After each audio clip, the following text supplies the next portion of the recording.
j'ai fait ma campagne électorale un petit peu différemment de ce que je fais d'habitude, mais j'ai continué de travailler le terrain et de me battre pour un projet qui était le mien avec Claudie Blanc-Héberhardt, sans me soucier de ce que portait l'autre candidat.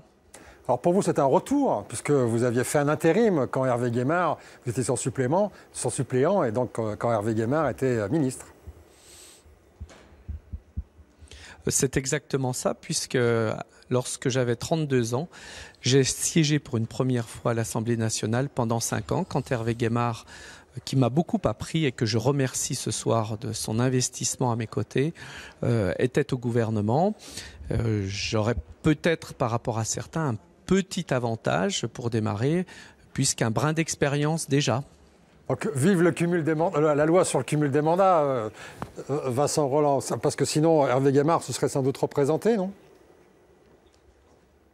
C'est absolument faux. Il avait pris sa décision il y a déjà longtemps. Alors effectivement, la loi sur le cumul des mandats peut déclencher ce type de décision, mais Hervé Guémard m'avait dit il y a fort longtemps déjà qu'il ne souhaiterait pas se représenter aux législatives de 2017. C'était une décision qu'il avait mûrement réfléchie bien avant la loi sur le cumul des mandats. Donc vous retournez à l'Assemblée en terrain déjà connu.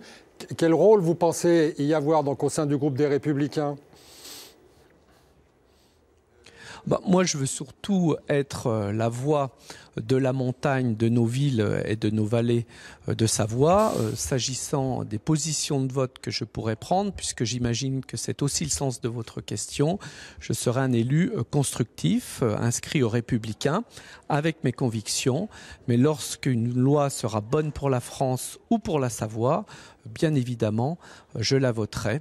Selon mes convictions, encore une fois, parce qu'il ne s'agit pas de se renier, c'est pas un ralliement, je reste moi-même et attaché au territoire.